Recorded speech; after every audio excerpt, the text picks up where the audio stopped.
What if you're afraid of investing? What if you don't know how to predict the outcome of your investment that you're after? How do you manage risks? That's what we're going to talk about today.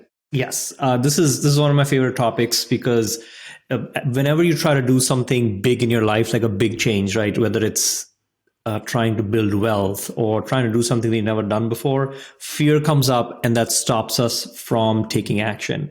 So today we're going to talk about three things. One is some hacks for your mindset that you can do to overcome fear. Two, we're going to talk about a specific framework that you can use to overcome fear in investing. And we're also going to talk about some real life examples of implementing BRRRR, and as you're going through the BRRRR process, what you can do to overcome risk. Perfect.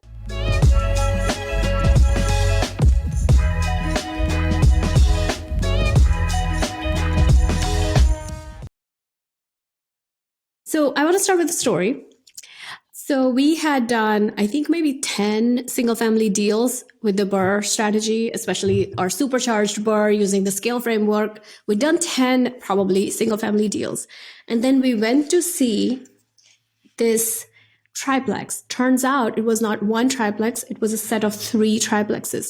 So we were going from doing individual deals 10 times to one deal that was going to be 10 doors, right? So we literally 10 times what we had done so far. That's what we were diving into. It was 3 triplexes. That's 9 units plus 1 unit had a basement apartment. So that's what made it 10 units. And I remember when we went to see it, it felt so big. It felt like something that we didn't know what we were getting ourselves into. We didn't know how to even think about it when we first visited it. And then we went back and forth. And at one point, I said, these 3 triplexes are side by side. And it would be a shame to just get one just because we're afraid and just because we can't figure out how to mitigate this risk. We have to do them at the same time. Number one, it allowed us to get the best deal possible because it really made the seller's life easier. But also it allowed us to just focus on that one project as opposed to trying to find other deals while we were doing that. And in that one deal, we replicated my salary. My annual salary. That's the cash flow from that one deal. So it was an amazing experience of, being afraid, measuring the risk, figuring out how we were going to mitigate the risks, and then actually moving forward with it. I actually remember this like it was yesterday. Like we were sitting in the car after we had seen the property. We were like looking at the property, and I was like, should we just get like one triplex and see how this goes? Yeah. And you were like, nope, either we're doing all 3 or we're not doing a single one. So I was like, all right, let's do this.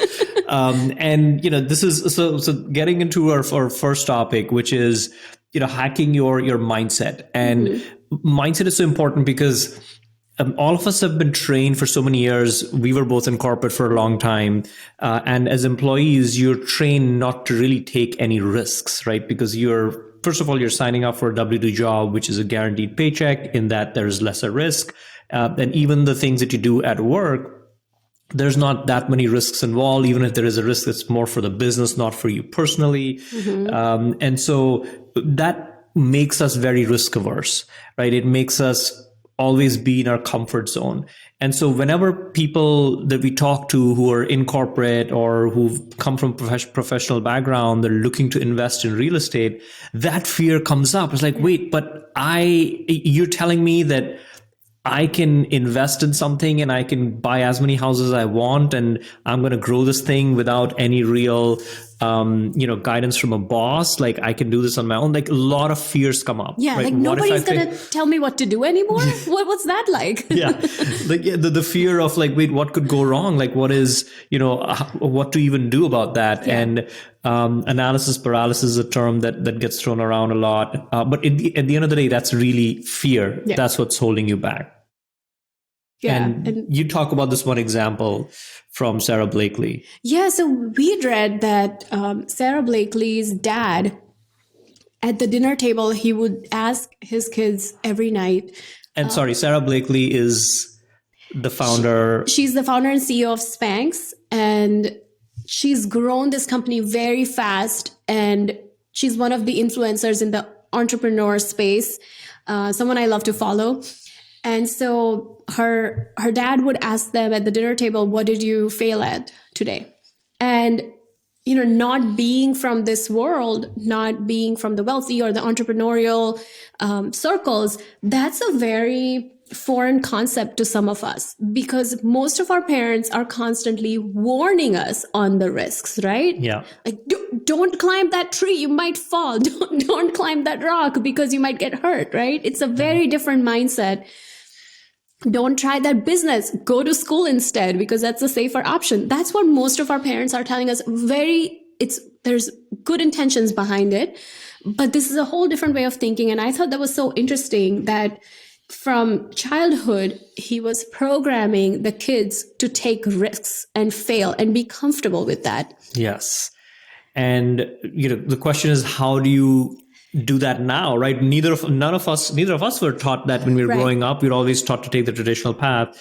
And yet I think what changed for us, where we decided to take that risk, was we wanted to change the status quo, right? We were in corporate for a long time, and we had a newborn and a 2-year-old. Yes. And we were like, wait, we want to spend more time with them. The pain of not being there with them and being able to control our own time and our own destiny, that was far greater than the fear of failing. Yes. Right. And so figuring out, that was our why at the time. And so figuring out what your why is really goes a long way in saying, all right, I can not take risk, but then there's some risk involved in not following your dreams, right? There's risk involved, as there's a quote somewhere that says, the risk started the day you were born, right? And so life is risk.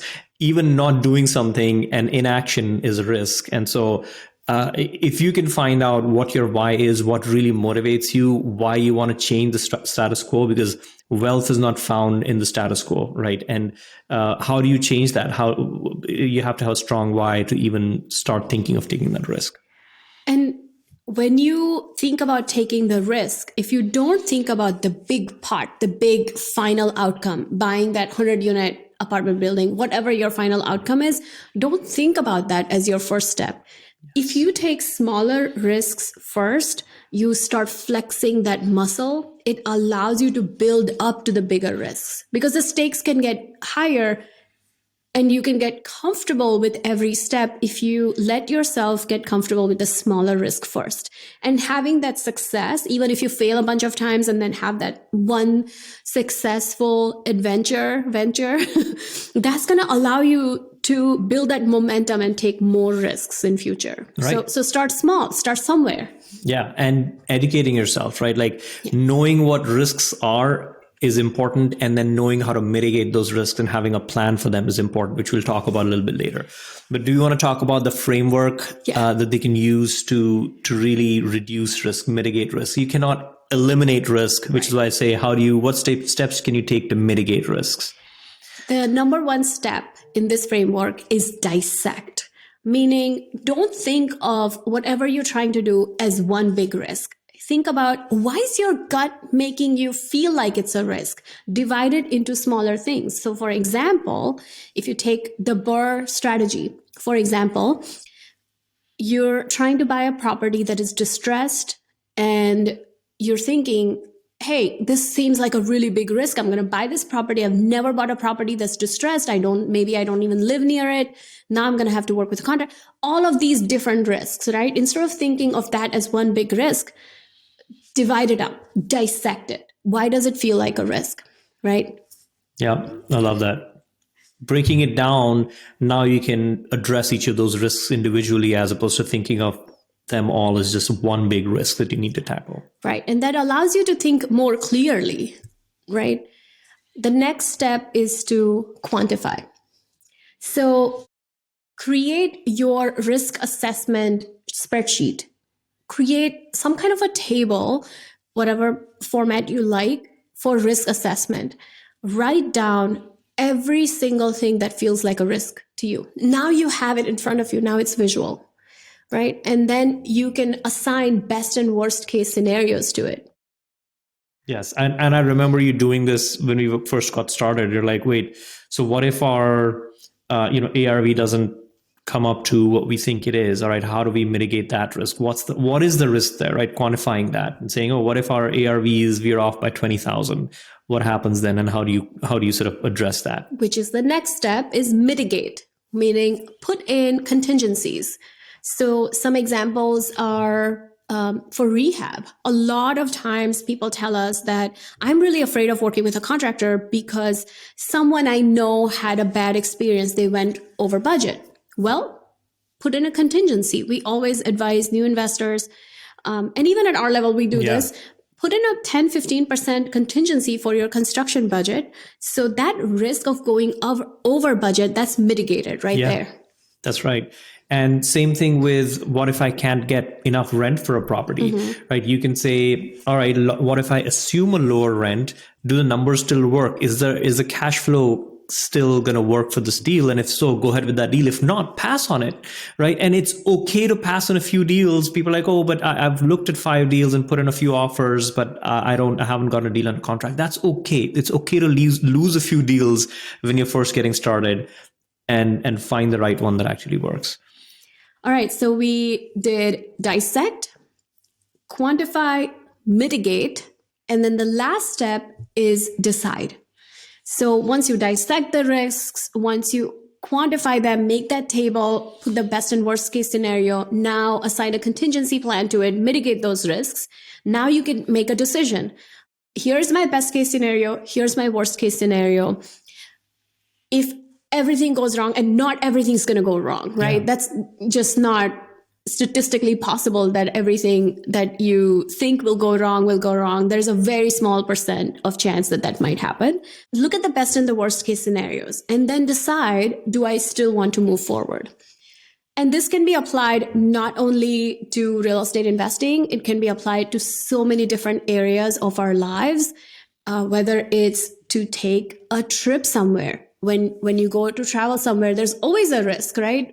Am I going to enjoy this? I'm spending this money on this trip. Am I going to have fun? Am I going to be comfortable? There's always a risk. And you can assign different scenarios and establish contingencies. Yeah, absolutely. And at the end of the day, you can do all these steps, right? You can dissect it, you can quantify the risk, you can come up with mitigating factors, and then finally decide if you're going to take that leap or not. And I will tell you that you might still, at the end of the day, there might still be a sort of a leap of faith, right? There might still be that step that you need to say, okay, I've mitigated as many risks as I could. I've accounted for all the risks that I could. And things may still go wrong, and you still need to pull the trigger, right, so to speak, because again, status quo, there's risk in status quo as well, right? And you don't want to delay. A lot of time we delay the risk. We're like, all right, maybe not right now, maybe in a few years I'll think about it. But then in the 5 years that you delayed that, now you're 5 years older and you're nowhere close to, you haven't gained experience, right? And going back to Palak's point earlier, even if your first project is, you failed in a couple of areas where you thought you could have done better, guess what? Now you have the knowledge to say, what do I need to do to tweak to make my second project a success, right? And that's why we say the first risk that you take, you want to take it a smaller risk so that you're still in the game, and you can say, all right, you know what? The rehab went over by 10K. On my next project, I'm going to be a little bit more careful as to how I do my rehab and pay a little bit more attention to what my contractor is doing, set up processes and systems so it doesn't happen. So, all these steps you can take and break it down into this process as opposed to just saying, oh my God, investing feels just so difficult and I feel fearful. And approach it with curiosity. So when you feel fearful, you're going to feel it in your body. Your body's going to tell you something's wrong, and it's going to make you feel unsafe. And our system is designed to protect us, but it's not always predicting the right fears and dangers, right? Putting your money in a deal is not the same thing as running away from a lion, but our primitive minds are designed a certain way and they make us feel fearful. listen to your body and sit with it and get curious. Why am I feeling this way? Is it something related to my upbringing? Is it an experience that I had in adulthood? Maybe I had a bad experience with a contractor. Maybe I invested money incorrectly before, and now that experience is making me feel fearful of a deal that could actually be good for my future, right? So there are so many reasons why we could feel fearful. Get curious about it. This is what I also teach my kids. I'm telling them all the time. Our daughter was doing a drama club, and then they had a final performance, and she was saying that I'm really, I'm excited, but I'm scared. She always says that. She always says, like, I'm excited, but I'm nervous. And I love that kids these days, they know how to decipher their feelings so well, way better than we ever could or still can. But she always says that. So it's just, so she said that, and I said, get curious. Let's get curious. Let's approach this experience with curiosity. What did I like about it? What did I not like about it? Why was I afraid? When you go through it, you're going to understand that there were certain things that you were afraid of. You're going to feel your heart beating a little bit faster. You'll feel it in your body. And then we can work on those things. And when you approach it with curiosity, now you're on a journey as opposed to just trying to take this leap of faith without thinking about it, right? Like that journey feels so much more doable when you approach it with curiosity. And that's what I was telling her. I'm like, think about it. And then after that, we can debrief and we can talk about it. What did you like about it? What did you not like about it? What could we do better next time that would make you feel more prepared and less nervous? So approach real estate investing the same way. And I will say that don't think that you're the only one who's afraid of taking risks. Some people are like, oh, there's probably some born risk takers, who are just like, who are going to take risks from day one. That's not true. You can learn to take risks. Neither of us were born risk takers. We had like a W-2 job for 15 years, right? And it was as hard for us to take those risks as for anyone else. But you got to build that risk-taking muscle. And I always thought that people who are successful and built wealth, they were born with this risk-taking muscle. They were born with some kind of a charisma or something, that X factor that maybe only they have and we just didn't have it. And then with time, I've realized that all of these are skills. They're not talents you're born with. They're skills that we can develop over time. We can cultivate those. And so any one of us could do it, right? And you're going to be taking risks throughout your journey as an investor, as a business owner. If you want to continue growing, each step is a risk. And the more comfortable you get at the lower level, at the smaller level, when you're playing small, that's the best thing you can do for yourself. Get comfortable, get curious, figure out how you can deal with that next step when it comes. And then when you grow, now you're taking larger risks. So I just thought of something. I remember you used to say, we had to either fix something or there was an upgrade, and we were thinking about $500, and we were like, should we spend this or not? It was in one of the properties very early on. And Niti said that I want to get to a point where $500 feels like a big amount now. I want to get to a point where I want to make that $5,000, $50,000. And that's where I want to go, where I want to be at a point where $500 no longer feels like a large amount. It's $5,000 that feels like a large amount. Next step, I want to get to a point where $5,000 doesn't feel like a large amount anymore. $50,000 feels like a lot. And I still remember that. And it was really interesting. I remember the first time we got that dented stove at that property. I was negotiating with the person who was delivering it. I was like, oh, give me some money off for this dented stove. And I got $25 off or something. And, as we grow, that I would never spend time doing that now. And so that amount becomes bigger. And one more thing I want to add to this is that, this is all our experiences that we've gone through this process, right? And so another thing that's going to happen is a lot of people that are around you that are well-meaning will say to you, yeah, but what makes you think you can be successful, or what makes you think you can be a good landlord, or what makes you think that, for instance, like a lot of people when I got started, they're like, but you've never done a business before in life. You've Yeah. never done such a big investment in your life. What makes you think you can do it? Well, but you have to believe that you can do it, and you have to be surround yourself with people who are doing it. One of our mentors long time ago told us there is no transformation in isolation, right? And so you have to surround yourself with other people who are taking those kind of risks, and that makes it a little bit easier, right? Because you can support each other, and other people are doing it as well. If you ask for advice from people who haven't taken risks, you're not going to get the right advice, right? Absolutely. Or have taken the risk and failed and then never done it again. Yeah. If you take that advice, it's very obvious that advice is going to be like, don't go that way, right? So yeah, I love that. What did you say? Transformation doesn't happen in isolation. That's brilliant. Yes, love that. All right, so hope this was helpful for you. We have an amazing 5-day challenge going on right now. If you haven't done it already, go to www.theinvestoraccelerator.com and we'll see you there. Take care, guys.